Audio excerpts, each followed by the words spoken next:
तो दोस्तों कैसे हैं आप सब लोग। उम्मीद है कि आप सब खैरियत से होंगे। आज का जो हमारा सेशन है ये टीचिंग टेक्निक्स के ऊपर है और इस सेशन में खुसूसन वो टीचर्स जो कि टीचिंग प्रोफेशन में नए नए हुए हैं या उन्हें टीचिंग टेक्निक्स में कुछ दुश्वारियां हैं या ऐसे दोस्त जो बीएड के स्टूडेंट्स हैं या वो एमएड के स्टूडेंट्स हैं या एसोसिएट डिप्लोमा इन एजुकेशन जो लोग कर रहे होते हैं, तो उनके लिए ये सेशन काफ़ी हेल्पफुल है।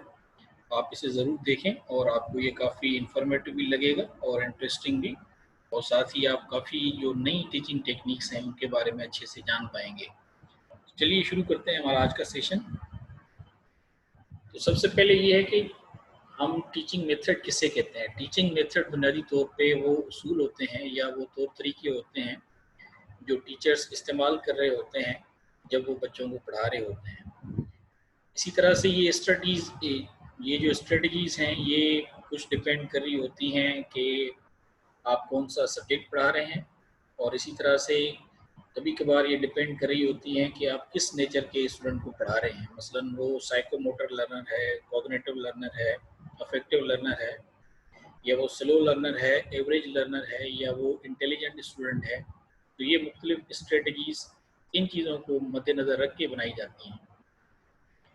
इसी तरह से आप किसी खास सब्जेक्ट को पढ़ाने के लिए आपको खास किस्म की टेक्निक्स इस्तेमाल करनी होती हैं, और इसी तरह से जब आप डिफरेंट स्टूडेंट्स को डील कर रहे होते हैं तो फिर आप उनके लिए अलग से जो है वो टीचिंग टेक्निक्स और मेथडोलॉजीज अप्लाई करते हैं।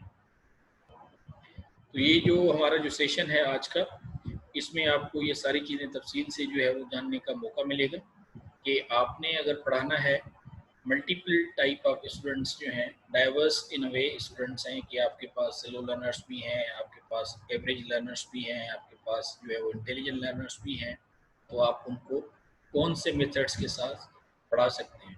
साथ ही में आपको ये भी मौका मिलेगा कि आपने जो सब्जेक्ट्स पढ़ा रहे हैं तो आपको कौन सा जो मेथड है वो किस सब्जेक्ट के लिए सूटेबल रहेगा। तो ये जो अप्रोचेज़ हैं बेसिकली टीचिंग टेक्निक्स या जिन्हें हम कहते हैं कि टीचिंग मेथड्स, ये दो तरह की होती हैं। एक जो है उन्हें हम कहते हैं टीचर सेंटर्ड, और दूसरा जो है उसे हम कहते हैं स्टूडेंट सेंटर्ड। तो दोनों की अहमियत है। समटाइम्स ये है कि you have to be teacher centred and sometimes you have to be student centred.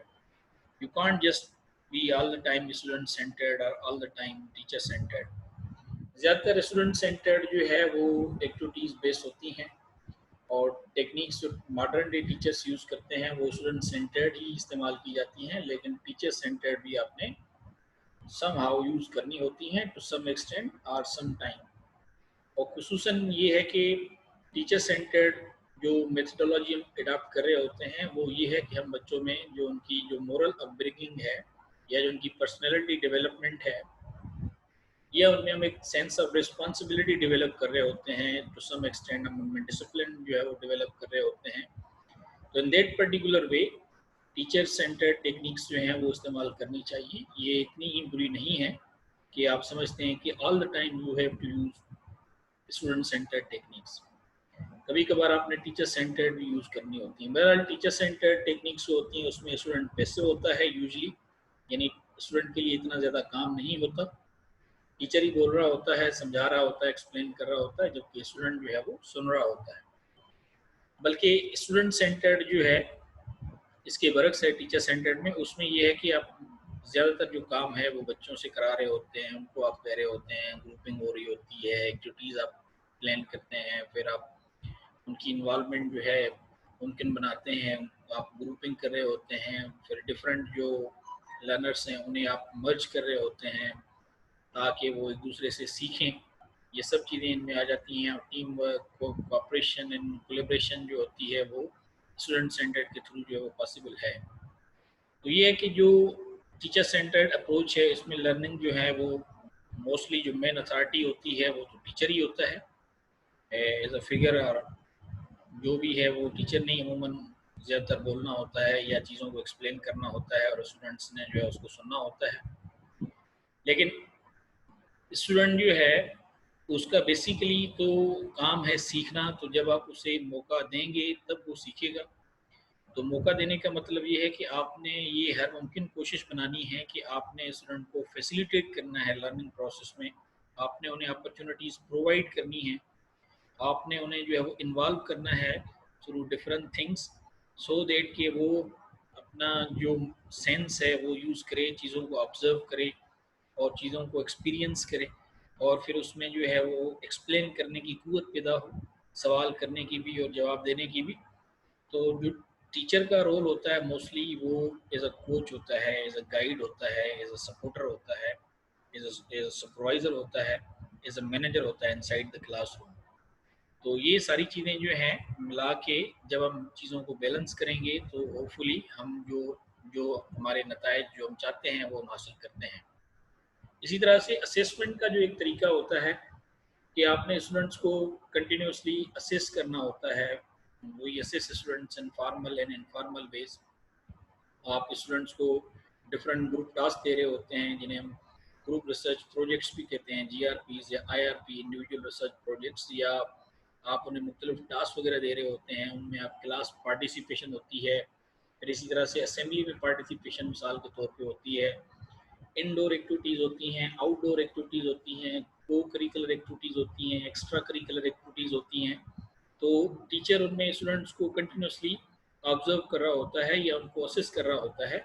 इसको हम mostly informal sort of assessment कह रहे होते हैं। जबकि आप एक फॉर्मल असेसमेंट करते हैं जिनमें आप बच्चों से टेस्ट ले रहे होते हैं या आप एग्ज़ाम कंडक्ट कर रहे होते हैं, तो वो मोस्टली जो है वो फॉर्मल असेसमेंट हो जाती है। तो ये प्रोसेस जो है वो कंटिन्यूअसली होता है और उसके अकॉर्डिंगली आप एक अपनी प्लानिंग जो है वो डेवलप कर रहे होते हैं। आप चेक कर रहे होते हैं कि जो आप टीचिंग कर रहे हैं उसके कितने बच्चे जो हैं वो उस पे जो बेनिफिट्स को ले रहे हैं या कहीं पे प्रॉब्लम आ रही है, तो फिर आप उसके अकॉर्डिंगली अपनी ये जो मेथोडोलॉजीज होती हैं या जो आप टेक्निक्स होती हैं आप उन्हें चेंज भी कर रहे होते हैं फ्रॉम टाइम एंड अगेन। तो इसी तरह से ये लाजमी है कि आपने हर चीज़ को जो है बड़े गहराई से देखना होता है, चेक करना होता है चीज़ों को, और आपने ये कोशिश करनी है कि आपने मोस्ट इफ़ेक्टिव जो टीचिंग टेक्निक्स होती हैं वही आपने यूज़ करनी है, सो दैट जो हमारा प्राइमरी ऑब्जेक्टिव है कि लर्निंग ऑफ स्टूडेंट्स जो है वो पॉसिबल हो। ये कुछ जो है वो टाइप्स हैं टीचिंग मेथोडोलॉजीज़ या टीचिंग टेक्निक्स की जो कि कॉमनली हैं।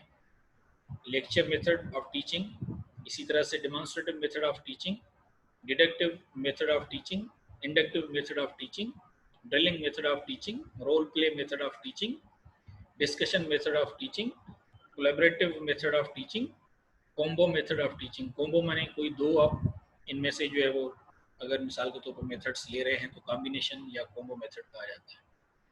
अमूमन लेक्चर मेथड जो है वो कॉलेज लेवल पे, यूनिवर्सिटी लेवल पे या जो लार्ज क्लासरूम्स होते हैं वहाँ पे ये इफेक्टिव होता है। इसके अलावा जो जो लैंग्वेज बेस्ड सब्जेक्ट्स होते हैं उनमें ये मेथड फ्रीक्वेंटली इस्तेमाल किया जाता है। डेमोन्स्ट्रेटिव मेथड जो है मोस्टली ये साइंस रिलेटेड सब्जेक्ट्स में जो है यूज़ किया जाता है, या कंप्यूटर साइंस आप पढ़ा रहे हैं तो उनमें। इसी तरह से डिडक्टिव एंड इंडक्टिव मेथड ये मैथमेटिक्स के लिए ज़्यादा सूटेबल समझा जाता है। ड्रिलिंग मेथड जो है वो हम छोटी क्लासों में प्री प्राइमरी या प्राइमरी लेवल पे इसका ज़्यादा इस्तेमाल करते हैं। रोल प्ले मेथड जो है उसमें भी आप हिस्ट्री या ड्रामास जो लैंग्वेज के अंदर है कि आप बच्चों को डिफरेंट टेबलोज दे रहे होते हैं, फॉर एग्जांपल कोई ड्रामा है वो परफॉर्म करते हैं स्टेज पे आके, तो ये रोल प्ले मेथड इसके लिए होता है। डिस्कशन मेथड अगेन जब आप कोई हिस्ट्री पढ़ा रहे हैं या सोशल स्टडीज़ है, मिसाल के तौर पे पाकिस्तान स्टडीज़ है या जोग्राफी वगैरह जब पढ़ा रहे होते हैं तो वो ज़्यादा इफेक्टिव होता है। कोलैबोरेटिव मेथड ऑफ टीचिंग वो आप किसी भी सब्जेक्ट में यूज़ कर सकते हैं। मोस्टली ये ज़्यादा इफेक्टिव होता है जब आप साइंस रिलेटेड कोई जो है वो सब्जेक्ट पढ़ा रहे हैं और आप बच्चों को कोई टास्क या कोई असाइनमेंट आपने दी है और फिर वो वहाँ पे ग्रुप की सूरत में काम कर रहे होते हैं। तो इसके अलावा कॉम्बो मेथड ऑफ टीचिंग, और इन सब मेथड्स को वन बाय वन डिटेल में भी देख लेते हैं ताकि आपको क्लियर हो और आइडिया हो जाए अच्छी तरह से। मिसाल के तौर पे लेक्चर मेथड, तो ये जो लेक्चर मेथड है इसमें तो ये है कि सबसे पहले तो ये है कि ये इसमें आपने इतना ज़्यादा खर्चा नहीं करना होता, आपके पास इतना ज़्यादा मटेरियल अवेलेबल नहीं होता, एक्टिविटीज़ आपने प्लान नहीं की होती कि आप बच्चों को इन्वॉल्व करेंगे। मोस्टली जो टीचर होता है वही बोल रहा होता है और वही डोमिनेंट अथॉरिटी होता है, और ये मेथड जो है वो लार्ज क्लासरूम्स के लिए ज़्यादा इफेक्टिव होता है, जहाँ पे स्टूडेंट्स की तादाद बहुत ज़्यादा हो, स्पेशली एट कॉलेज लेवल, या हंड्रेड्स की तादाद में स्टूडेंट्स होते हैं, खुसूसन गवर्नमेंट स्कूल्स में या गवर्नमेंट कॉलेजेस में या यूनिवर्सिटीज़ में ये माहौल होता है कि बहुत ज़्यादा स्टूडेंट्स जो हैं वो हो रहे होते हैं, या आप एक formal seminar sort of discussion भी जो हो रही होती हैं, तो इसमें टीचर जो है उसने ही मोस्टली बोलना होता है। इसके अलावा ये है कि ये सबसे पुराना तरीका है लेक्चर मेथड का, और ये किसी हद तक बड़ा इफ़ेक्टिव भी है, लेकिन वक्त गुजरने के साथ फिर जिस तरह काफ़ी चीज़ें जो हैं वो चेंज हुई टीचिंग मेथडोलॉजीज़ में, तो ये महसूस किया गया कि लेक्चर मेथड जो है उसके कुछ डिफेक्ट्स भी हैं या उसकी डीमेरिट्स भी हैं, क्योंकि सबसे ज़्यादा जो इसका यानी जो नेगेटिव इम्पेक्ट है वो ये है कि स्टूडेंट्स इसमें पैसिव होते हैं और उनका कोई रोल नहीं होता। लेकिन at the same time teacher को बड़ा अपडेटेड होना होता है, उसने बिल्कुल ही एक रिदम मेंटेन करना होता है, और उसने एक एक इफ़ेक्टिव वे में जो सारी चीज़ें हैं वो लेक्चर इन्हें डिलीवर करना होता है in front of the students, और स्टूडेंट्स को जो है वो चीज़ें बतानी होती हैं जिनके बारे में स्टूडेंट्स जो है वो आम तौर पे नहीं जान रहे होते, या वो चीज़ें जो है उनके सामने कभी आई नहीं होती।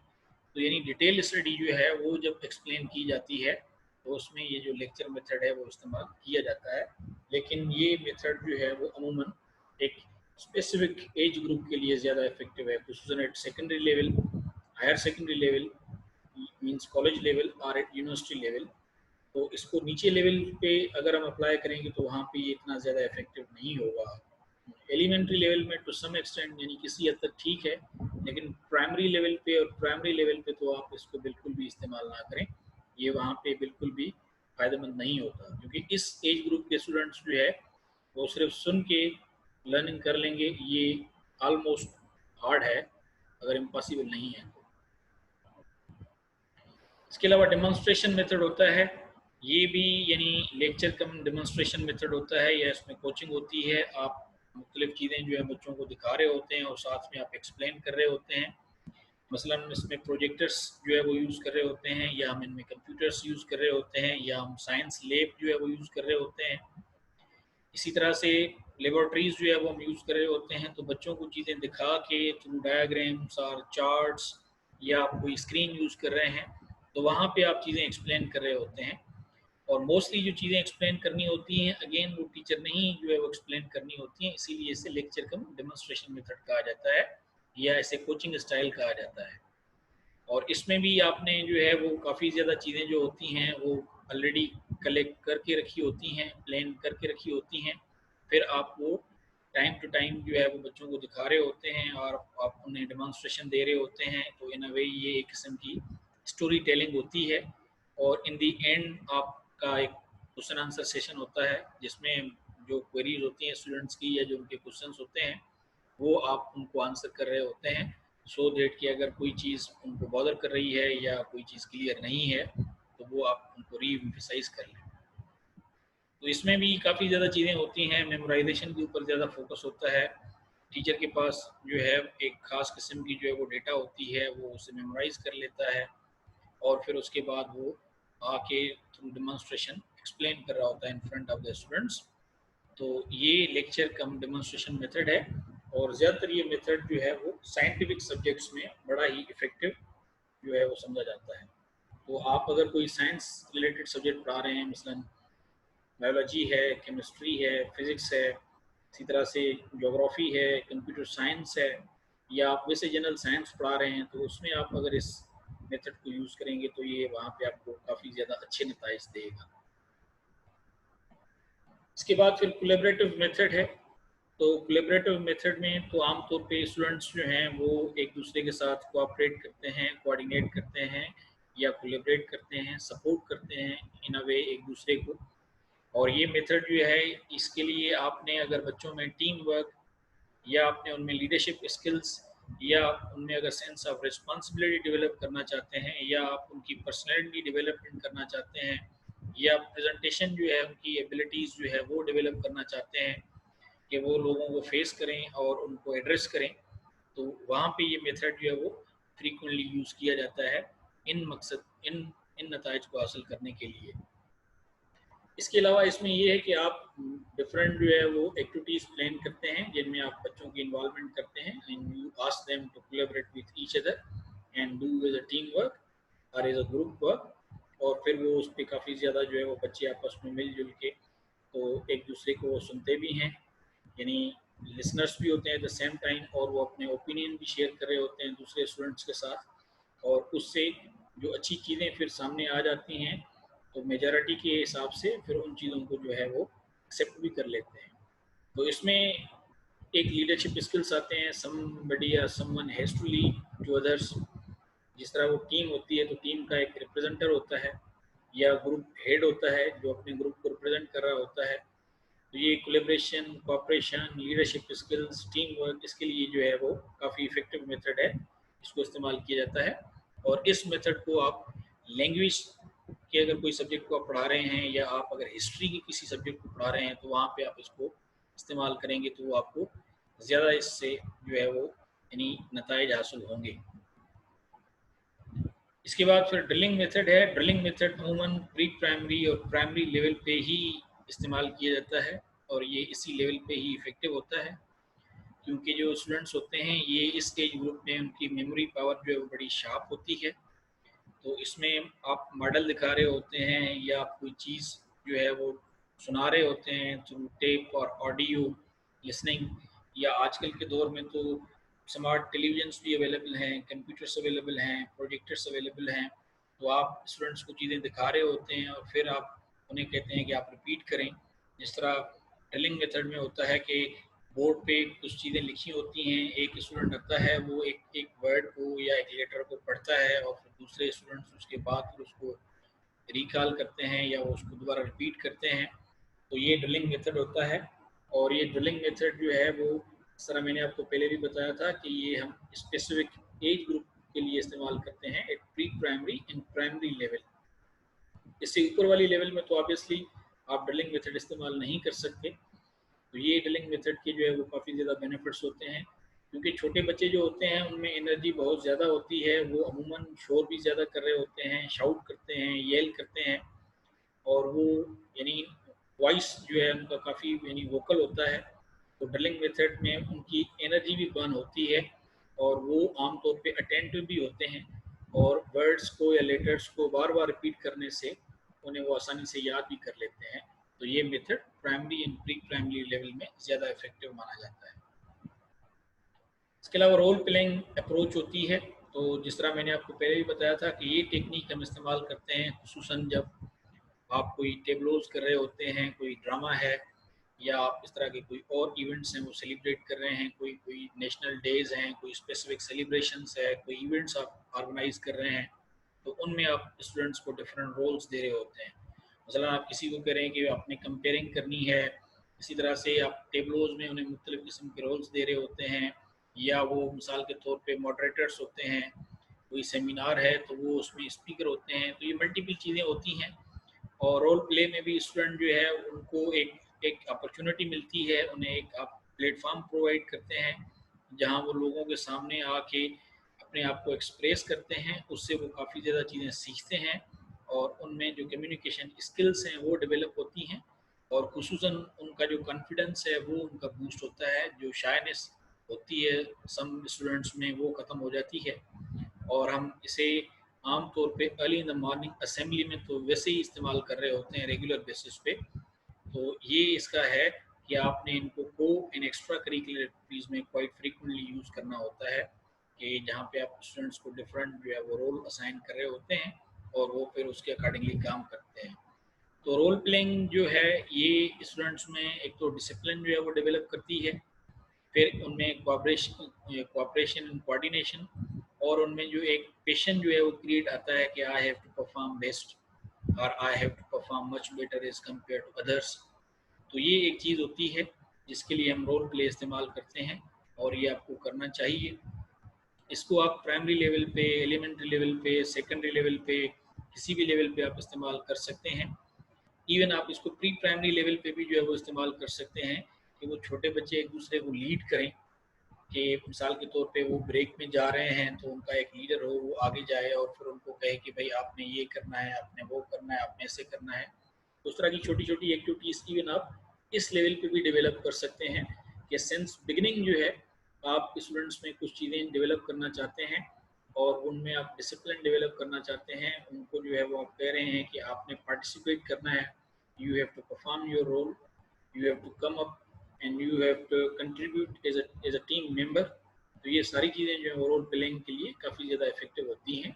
आप स्टोरीज जब पढ़ा रहे हैं तो भी आप उसमें भी ये डिफरेंट रोल प्लेज असाइन कर सकते हैं डिफरेंट स्टूडेंट्स को। तो लैंग्वेज एंड हिस्ट्री के जो सब्जेक्ट्स होते हैं उसमें आप इसकी frequently role playing approach adopt कर सकते हैं। इसके बाद फिर ये डिडक्टिव एंड इंडक्टिव मेथड होता है। तो ये जिस तरह मैंने आपको पहले बताया था कि ये मेथड अमूमन हम मैथमेटिक्स में काफ़ी ज़्यादा इस्तेमाल करते हैं। इसके अलावा भी आप इसको जो है वो इस्तेमाल कर सकते हैं जब आप लैंग्वेज में ग्रामर पढ़ा रहे हैं या इवन आप हिस्ट्री पढ़ा रहे हैं, तो आप उसमें इवन साइंस में भी आप इसे यूज़ कर सकते हैं, ऐसी कोई बात नहीं। तो डिडक्टिव अप्रोच जो है ये इन्वॉल्व करती है कि लर्नर्स जो हैं उन्हें एक एक आप जनरल रूल जो है वो देते हैं और फिर उसके बाद फिर वो उसे अप्लाई करते हैं स्पेसिफिक लैंग्वेज में। और इसी तरह से जो एक इंडक्टिव अप्रोच होती है उसमें आप इन्वॉल्व करते हैं स्टूडेंट्स को कि वो डिटेक्ट करें और नोटिस करें पैटर्न्स को और वर्कआउट करें एक रूल, यानी वो खुद से बनाएं अपने लिए और उसके बाद फिर उसकी प्रैक्टिस करें। तो यानी इंडक्टिव एंड डिडक्टिव मेथड ये है कि ये आपको अगर मैं सिंपल अल्फाज में जो है वो समझा लूँ कि इंडक्ट का मतलब ये है कि आप इंफॉर्मेशन स्टूडेंट्स के माइंड में इंजेक्ट कर रहे हैं या डाल रहे हैं, फिर आप उसे कह रहे हैं कि आप इसे अंडरस्टैंड करें, आप इसे जो है वो समझें। इसका कोई एक आप एक एग्जाम्पल ढूंढें, उसके बाद फिर आप उसको कहते हैं कि अब आप जो है इस तरह की कोई चीज़ डेवलप करें या उससे कोई नतीजा अखज़ करें, उसके बाद फिर आप उसे बताएं। तो यानी ये डिडक्शन होती है कि ये इनपुट एंड आउटपुट इन अ वे कि आपने उसके माइंड में कौन सी इंफॉर्मेशन डाली, उस इंफॉर्मेशन के बेसिस पे स्टूडेंट ने क्या सीखा, उससे उसने क्या मकसद जो है वो अखज़ किया और फिर वो आपको क्या बता रहा है या किस तरह से वो इम्प्लीमेंट कर रहा है। तो इसको हम इंडक्टिव एंड डिडक्टिव मेथड कहते हैं। इस तरह यहाँ पे आप देख सकते हैं कि इंडक्टिव मेथड में suppose theory, hypothesis, observation and confirmation. तो डिडक्टिव में क्या है, इंफॉर्मेशन, उसके बाद फिर पैटर्न, फिर tentative hypothesis and then theory. तो यानी ये इसका इस तरह का रिवर्स है या वाइस वर्सा जिस तरह आप कह रहे हैं कि उसकी अपनी जो इन्वॉल्वमेंट है या जो उसकी क्रिएटिव अप्रोच है वो डेवलप होती है स्टूडेंट्स में। इनोवेटिव आइडियाज़ में आप अगर डेवलप करते हैं तो आप ये मेथड ज़्यादा इस्तेमाल करते हैं, इंडक्टिव एंड डिडक्टिव मेथड। तो जिस तरह मैंने आपको पहले बता दिया था कि इसको आप अगर मैथ्स में स्पेशली आप यूज़ करेंगे तो आपको ये ज़्यादा वहाँ पे अच्छे नताइज देगा। तो ये था हमारा आज का सेशन टीचर टेक्निक्स के ऊपर। आई होप कि आपको ये काफ़ी टेक्निक्स जो हैं आगे पढ़ाने में हेल्प करेंगी और आप जो जो भी स्पेसिफिक सब्जेक्ट पढ़ाते हैं तो उनको आप अच्छी तरह से प्लान भी कर सकेंगे अकॉर्डिंग टू सर्टेन टेक्निक्स और फिर आप इन्हें इम्प्लीमेंट भी करेंगे और आपको मच बेटर एंड फ्रूटफुल नताइज जो हैं वो हासिल होंगे। तो यही था हमारा आज का सेशन, यहाँ पे ये एंड हो रहा है। सो अगले सेशन के लिए आपसे मैं इजाज़त चाहूँगा। जाते जाते बस एक छोटी सी रिक्वेस्ट है कि अगर आपने हमारा चैनल सब्सक्राइब नहीं किया तो काइंडली इसे आप सब्सक्राइब कर लें ताकि आने वाले वीडियोस के बारे में आपको जानकारी हासिल हो। तो ये छोटी सी एक रिक्वेस्ट है आपसे, तो आप लाजमी तौर पे इसको सब्सक्राइब भी करें और अपने फ्रेंड्स कलीग्स के साथ इसको शेयर भी ज़रूर करें। So thank you very much for the time. So till the next session, it's goodbye, अल्लाह हाफिज़।